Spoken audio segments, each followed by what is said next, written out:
우리 함께 하나님의 말씀을 보겠습니다. 누가복음 12장 13절에서 34절까지입니다.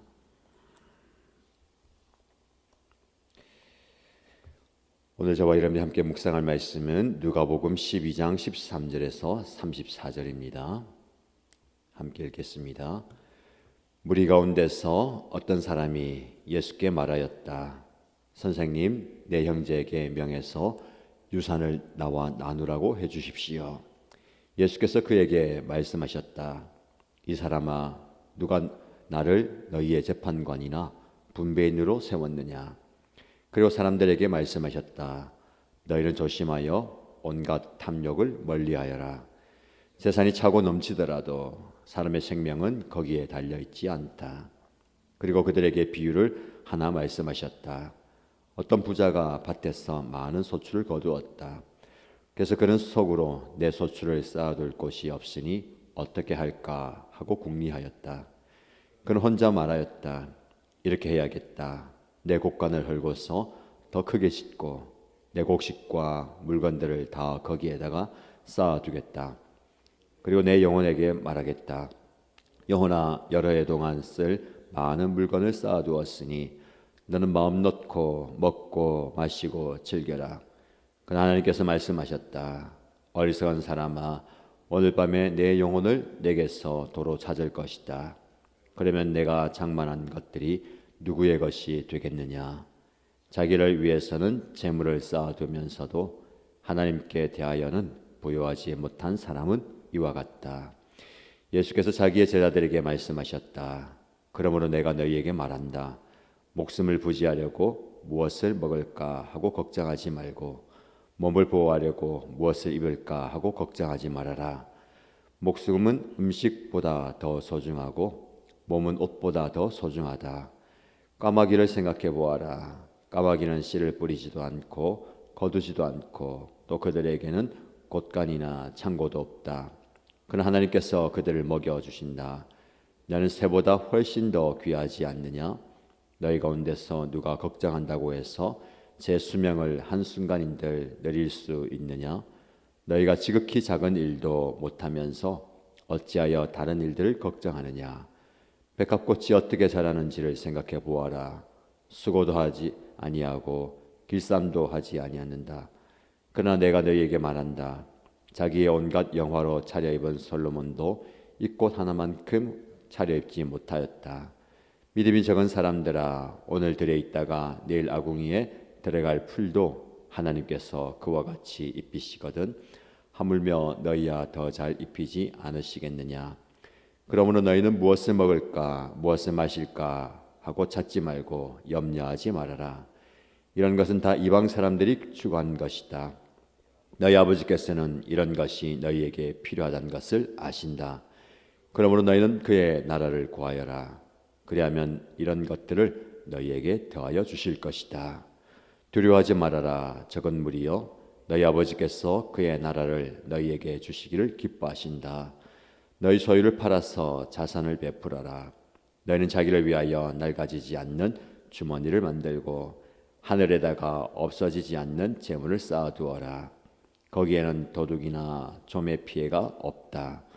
너희의 재물이 있는 곳에 너희의 마음도 있을 것이다. 아멘.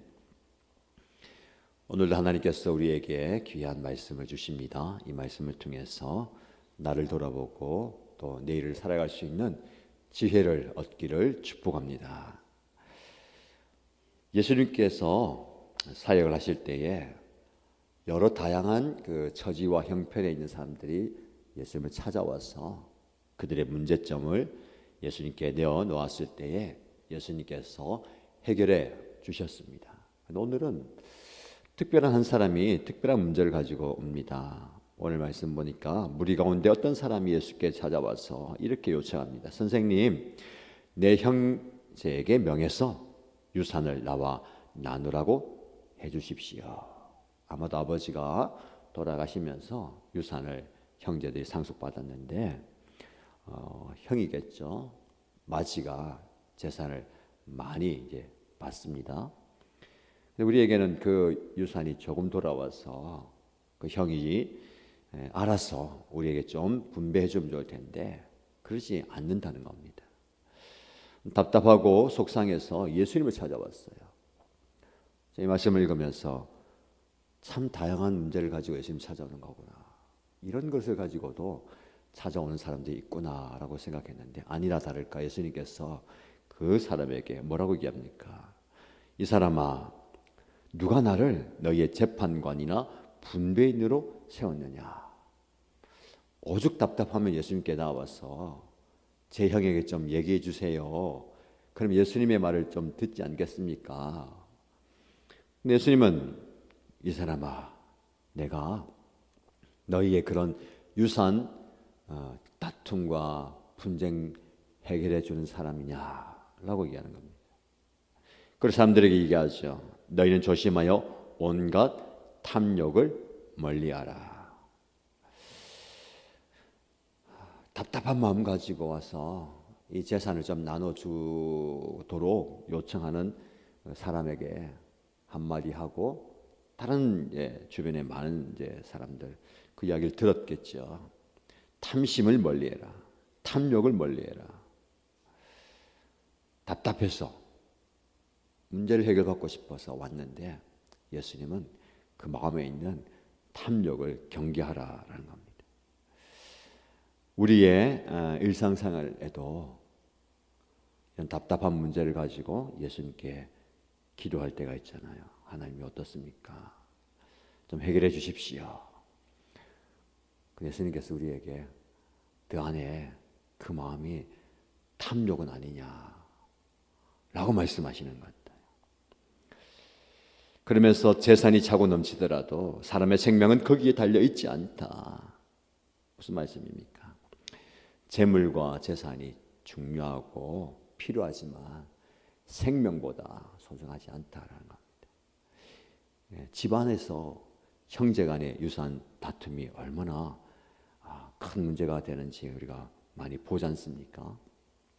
좋았던 우애도 깨어지고 다시 보지 않을 정도로 등을 돌려버리는 모습들을 보게 됩니다. 왜 그래요? 물질 때문에 그렇잖아요. 그 탐욕.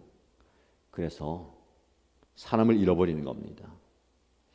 생명은 소중한 것인데 물질 때문에 물질을 추구하다가 재산 추구하다가 생명을 잃어버리는 경우가 많다는 겁니다. 교회 공동체는 그런 공동체가 아니죠. 재산을 물질을 허비하면서도 한 생명을 살리는 것입니다. 세상은 그렇지 않아요. 생명을 경시하고도 물질을 얻으면 된다 생각하는 거예요. 지금 이게 물질 만능주의입니다.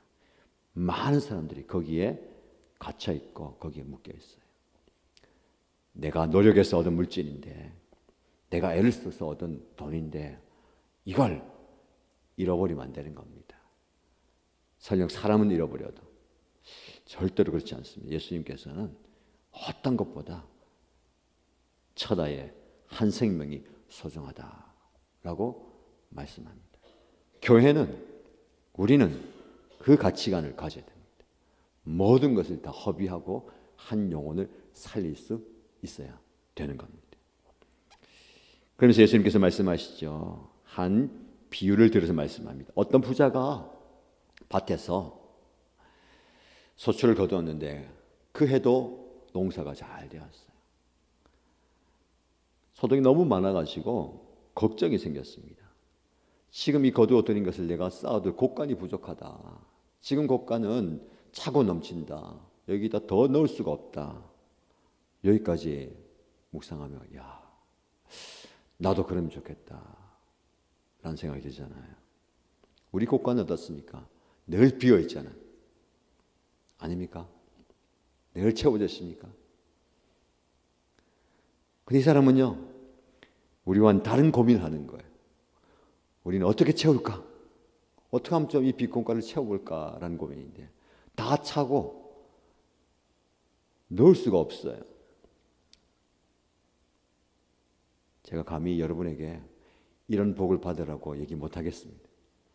그게 복이 안 되거든요. 오늘 예수님께서 그 사람이 복이 아니라 얘기하고 있어요. 그래서 이 사람이 고민하다가 좋은 방도를 냈어요.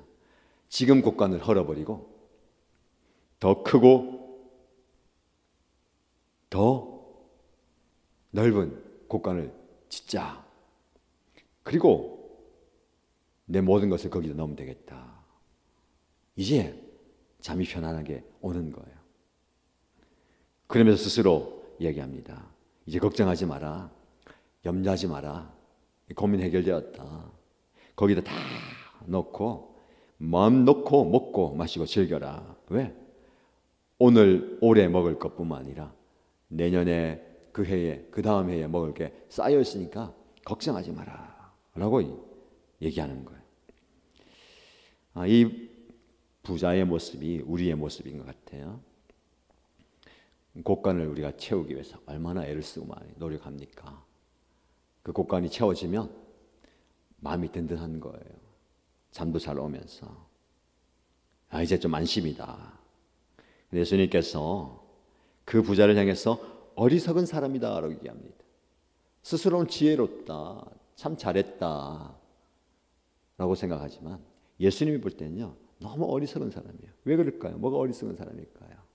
오늘 밤에 하나님께서 그 사람의 영혼을 거두어 가시면 그 곳간인들, 그 곳간에 있는 재물이 누구의 것이 되겠느냐, 이렇게 말씀하는 겁니다. 이 부자는 하나는 알고 둘은 모르는 겁니다. 내가 이렇게 곳간을 늘려놓고 곳간 안에 재물을 많이 쌓아두면 올해 내년 그 후년 또 편안할 것이다 라고 생각했는데 내가 그 후년에 내년에까지 살아갈 확신, 사실이 없는 거예요. 자기는 기대하죠. 당연히 내년에도 살고 그 후년에도 살겠다. 그러나 하나님께서 오늘 그의 영혼을 거두가시면 그의 생명은 끝나는 겁니다.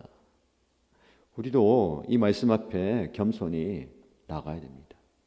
이 땅에 발을 딛고 살아가지만 하나님께서 우리에게 생명을 허락하시는 선에서 살 수 있는 거예요. 우리가 어떻게 장담할 수 있습니까? 내년에도 후년에도 10년 뒤에도 내가 살 수 있다라는 보장이 없는 거예요. 하나님은 우리에게 하루를 허락하시는 겁니다.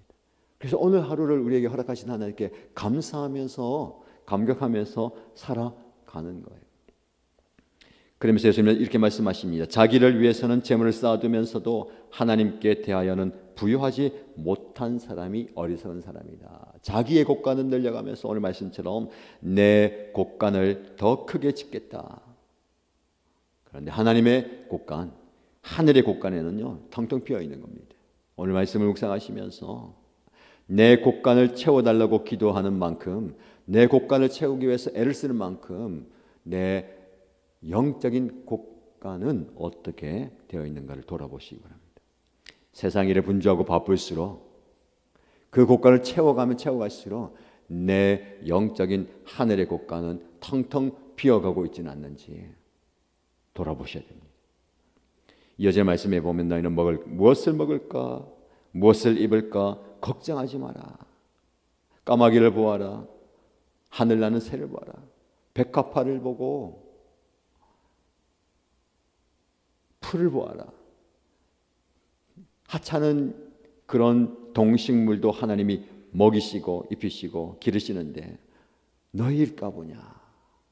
무엇을 먹을까 무엇을 마실까 하고 찾지 말고 염려하지 마라. 너희는 그의 나라를 구하여라. 그리하면 이런 것들을 너희에게 더하여 주실 것이다. 그러면서 땅에 있는 썩어 없어질 곳간을 채우는데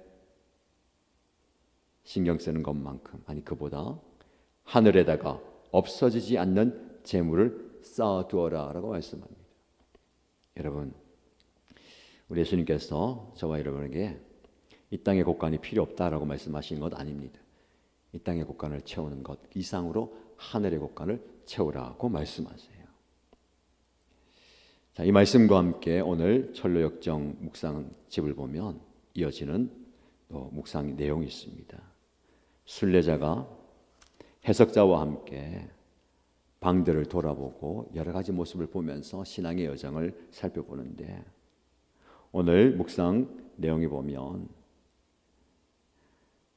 크리스천이 깜깜한 감옥에 갇힌 한 사람을 만나고 그 절망의 감옥에서 갇혀 있는 사람과 대화를 하던 중에 그 갇힌 사람이 이렇게 얘기합니다. 제가 깨어 근신하지 못하고 세상의 정욕과 쾌락에 빠져 살았습니다. 그것들이 저에게 기쁨을 주리라 믿었는데 이젠 독벌레처럼 저를 물어 뜯고 있습니다. 그래서 그 사람을 통해서 영적 경고를 받는 거예요. 이 사람이 이 땅에서 이 땅의 곳간을 늘려가고 그 곳간에서 얻는 것을 가지고 쾌락과 즐거움을 누리며 살았는데 그것이 오히려 독이 되어서 영적으로는요 절망의 감옥에 갇혀 있는 거예요. 물질이 많으면 자유롭다, 물질이 많으면 행복하다라고 생각하는 그것 자체가 우리를 절망의 감옥에 가두는 것입니다. 거꾸로 생각하면 어때요? 물질이 없으면 나는 아무것도 못해, 재물이 없으면 나는 행복하지 않아 라는 생각을 하게 되는 겁니다. 여러분 오늘 본문의 말씀 마지막 절 보면 너희의 재물이 있는 곳에 너희의 마음도 있을 것이다. 여러분 여러분의 곳간에 마음을 시선을 고정하지 마시고요 하늘의 곳간을 채워가시는데 마음과 시선을 고정하시며 살아가는 저와 여러분 되시기를 주님의 이름으로 축복합니다.